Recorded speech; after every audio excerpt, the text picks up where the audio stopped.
देवों के देव महादेव के चरणों में प्रणाम करती हूँ। मेरा प्रणाम स्वीकार हो। माता पार्वती के चरणों में प्रणाम करती हूँ। मेरा प्रणाम स्वीकार हो। सभी देवी देवताओं के चरणों में प्रणाम करती हूँ। मेरा प्रणाम स्वीकार हो।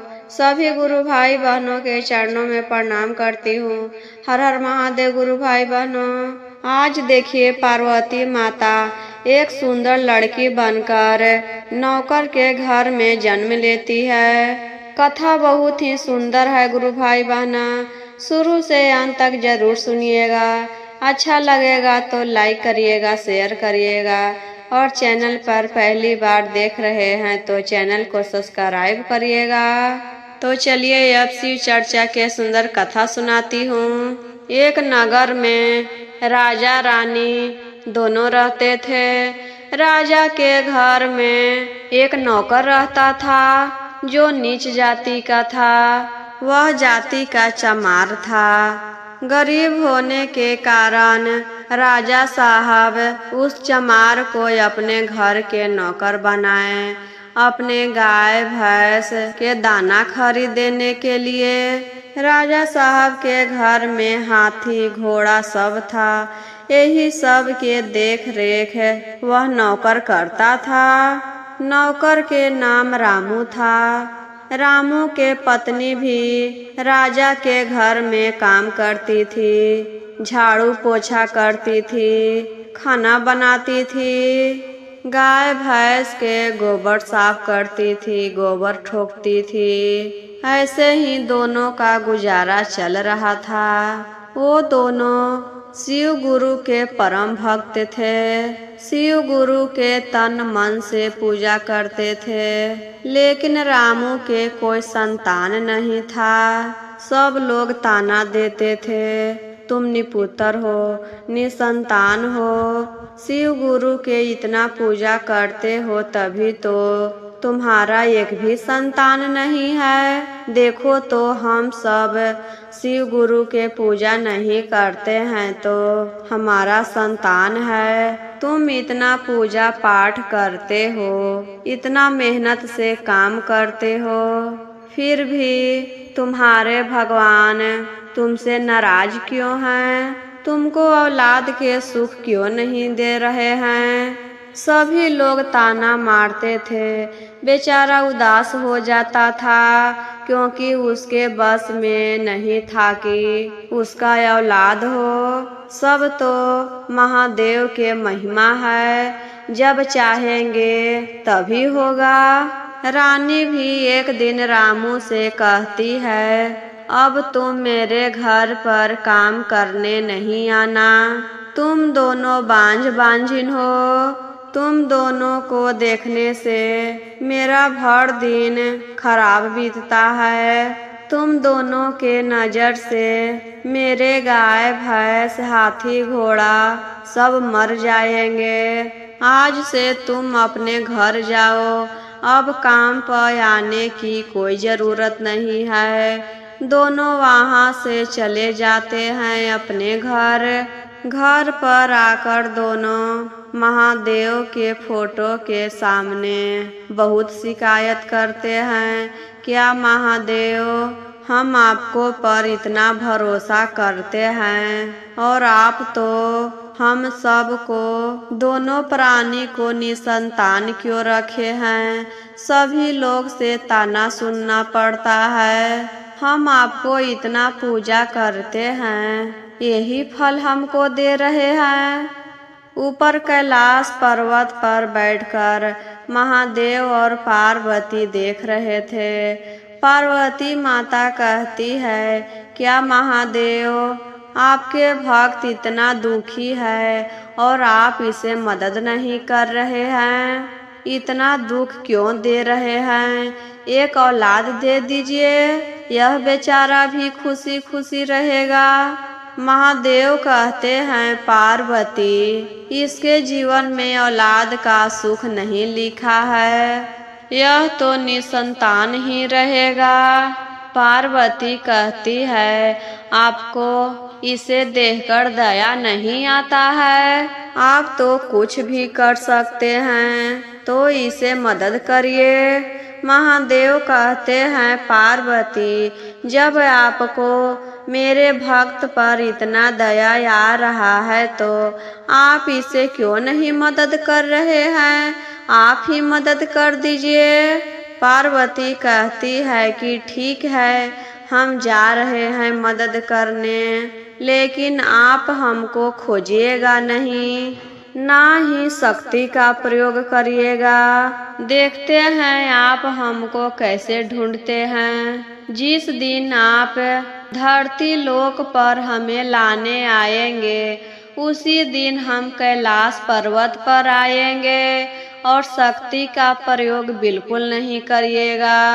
तो उसी दिन पार्वती एक सुंदर कन्या बन जाती है और रामू के पत्नी के पेट में गर्भ धारण कर लेती है। पेट में जाते ही हाथ पैर इधर उधर पार्वती जी करते हैं तो रामू के पत्नी रामू से कहती है, ये जी सुनते हैं, मेरे पेट में कुछ हो रहा है, लगता है कि बच्चा चल रहा है। कहीं महादेव हम दोनों पर दया तो नहीं कर रहे हैं? रामू कहता है, सब भगवान के लीला है, वो चाहेंगे तो हमारे घर में खुशी जरूर आएगा, महादेव दया जरूर बरसाएंगे। धीरे धीरे नौकरानी के पेट बड़ा होने लगा। सब गांव के लोग देखकर कहने लगे, देखो देखो बांझिन माँ बनने वाली है, महादेव दया बरसा रहे हैं, यह बांझिन नहीं कहलाएगी। और रानी ये बेचारी के अपने घर से निकाल दी, इसका क्या कसूर था? रानी तो बिल्कुल निर्दयी है। धीरे धीरे समय बीता। जब 9 महीना हुआ तो रामू के पत्नी एक सुंदर लड़की के जन्म देती है। लड़की इतना सुंदर थी, चांद के समान गोरी थी। लड़की के जन्म होने पर रामू बहुत खुश हुआ। दोनों मिलकर लड़की के पालने लगे। रामू के बेटी दिन दोगुनी रात चौगुनी बढ़ने लगी। 3 साल के थी और देखने में लगती थी कि 6 साल की है, क्योंकि वह तो पार्वती माता के अवतार थी। जब 3 साल हो गया तो महादेव सोचते हैं, मेरी पार्वती कहाँ है, क्या कर रही है? उनको तो शक्ति का प्रयोग नहीं करना था और उनको कैलाश पर्वत पर अकेले मन भी नहीं लग रहा था। वह किससे बात करते? तब वह विष्णु जी के पास जाते हैं। प्रभु प्रभु मदद कीजिए। विष्णु भगवान कहते हैं, क्या हुआ भगवान, आप इतना परेशान क्यों हैं? महादेव कहते हैं, मेरी पार्वती पृथ्वी लोक पर गई है और हमको शक्ति का प्रयोग नहीं करना है। वह कहाँ है, आप ही बताइए। विष्णु भगवान कहते हैं, हम आपकी कोई मदद नहीं कर सकते हैं। जाइए आप ब्रह्मा जी के पास, वही आपको कुछ बताएंगे। महादेव ब्रह्मा जी के पास जाते हैं। प्रभु प्रभु बताइए, मेरी पार्वती कहाँ है? ब्रह्मा जी कहते हैं, आपकी पार्वती तो एक छोटी सी लड़की बन गई है और गरीब के मदद कर रही है। आप तो मदद करने से मना कर दिए थे, तो पार्वती मदद करने गई है। महादेव कहते हैं, वह इस वक्त कहाँ पे है, हमको बताइए, हमको पार्वती से मिलने जाना है। ब्रह्मा जी कहते हैं, इसका पता तो हमको नहीं है कि पार्वती कहाँ है। आपका मदद तो नारद जी ही कर सकते हैं, क्योंकि वह पृथ्वी लोक पर भ्रमण करते रहते हैं। वही बता सकते हैं कि पार्वती इस वक्त कहाँ पे है। ब्रह्मा जी नारद जी को बुलाते हैं और कहते हैं पार्वती जी पृथ्वी लोक पर हैं, उनको खोजना है। नारद जी कहते हैं ठीक है प्रभु, हम जा रहे हैं पृथ्वी लोक पर। जैसे ही पार्वती माता के पता चलता है हम आपको जरूर बताएंगे। नारद जी भी खोजते खोजते पूरा पृथ्वी लोक घूम जाते हैं, लेकिन पार्वती माता को कहीं नहीं पता चलता है, क्योंकि वह तो छोटी लड़की के रूप में थे। तो नारद जी कैसे पहचानते? उनको पार्वती माता कहीं नहीं मिलती है। फिर महादेव के पास जाकर कहते हैं प्रभु, हमको तो कहीं पार्वती माँ नहीं दिखाई दी। इतना कहकर वहाँ से चले जाते हैं। अब का होता है? महादेव सोचते हैं कि अब हमको ही जाना होगा पृथ्वी लोक पर। अब तो खोजते खोजते 10 साल हो गया और पार्वती के बिना हमको मन भी नहीं लग रहा है। और तो और हमको शक्ति का भी प्रयोग नहीं करना है कि हम जल्दी कैसे ढूंढे पार्वती को। फिर वह एक साधु के भेष धर लेते हैं और पृथ्वी लोक पर घूमने लगते हैं। घर घर जाकर भिक्षा मांगते कि कहीं तो पार्वती दिख जाए। सुबह खोजने के लिए जाते थे, भर दिन खोजते खोजते नहीं मिलते थे तो शाम के समय अपना कैलाश पर्वत पर चले जाते थे। एक दिन जब महादेव पंडित के भेष में पोथी पत्रा लिए हुए घूम रहे थे, तभी रामू कहता है बाबा बाबा रुकिए, मेरी एक बेटी है जो 10 बरस के है और तो और देखने में वह लगती है कि 20 बरस के है। पता नहीं इतना जल्दी सयानी कैसे हो गई। आप उसका हाथ देखकर बताएंगे कि उसका ब्याह कब होगा और कैसे घर में होगा और किस गांव में होगा, कैसा लड़का मिलेगा, यह सब हमको पतरा में देखकर बताइएगा। महादेव पतरा उलटने लगते हैं।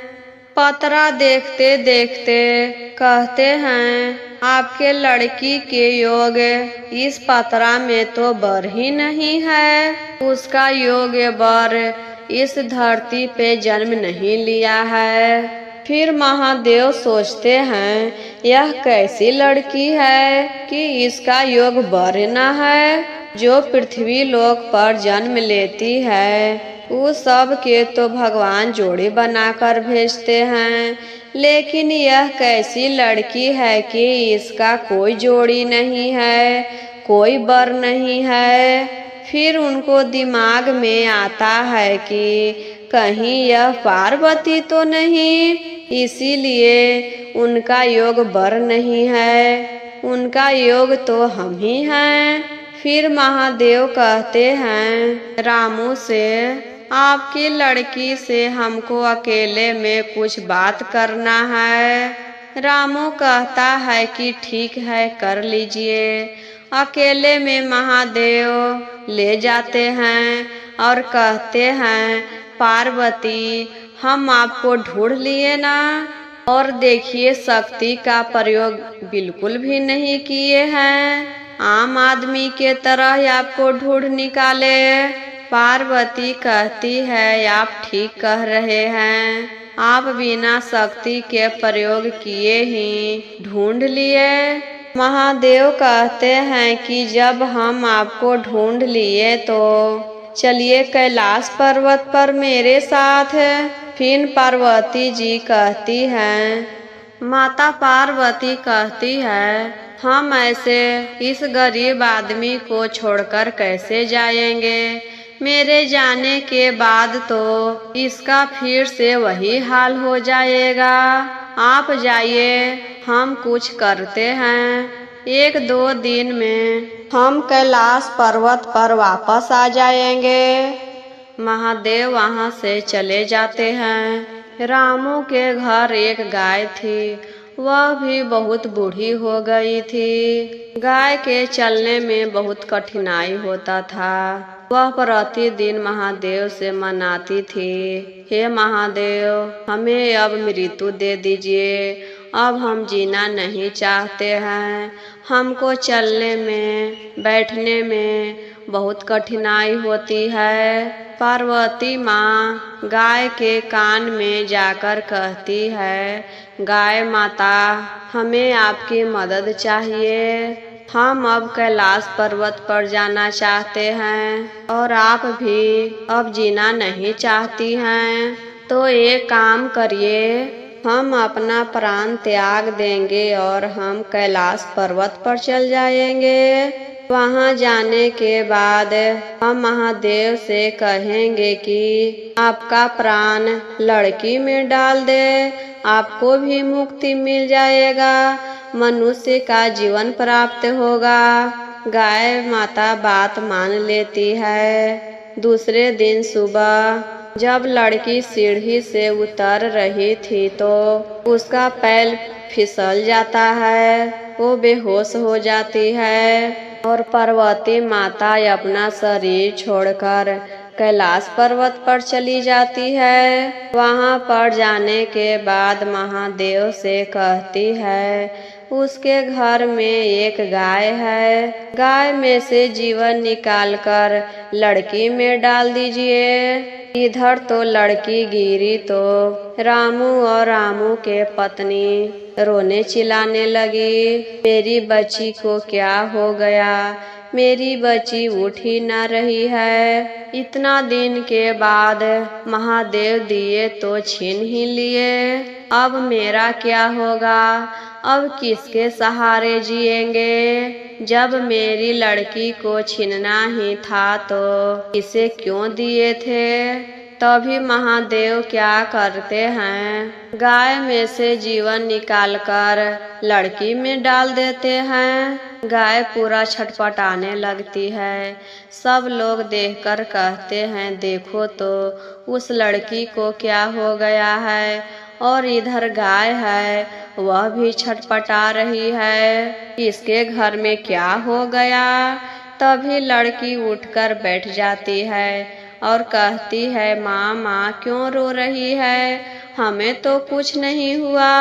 लड़की के सही सलामत देखकर दोनों बहुत खुश हो जाते हैं। तभी गांव के आदमी कहते हैं, आपकी गाय मर गई, चलिए आपकी बच्ची तो सही सलामत है। गाय तो बूढ़ी थी, वह मर गई तो क्या हुआ, गाय तो दूसरी आ जाएगी। जब बच्ची को कुछ हो जाता तो क्या होता, आप दोनों तो फिर से अकेले हो जाते। चलिए महादेव के शुक्र मनाइए, आपकी बच्ची सही सलामत है। अब तो लड़की के रूप में गाय माता थी, वह महादेव से मन ही मन धन्यवाद बोल रही थी, आपने बहुत अच्छा किए महादेव, हम मनुष्य तन पाकर बहुत खुश हैं। बहुत भाग्य से मनुष्य तन मिलता है, मेरा जीवन आप सफल कर दिए।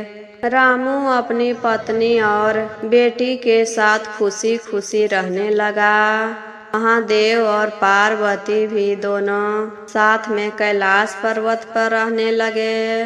तो आप सबको यह कथा कैसा लगा कमेंट बॉक्स में ज़रूर बताइए और एक बार प्रेम से बोलिए जय महादेव, हर हर महादेव।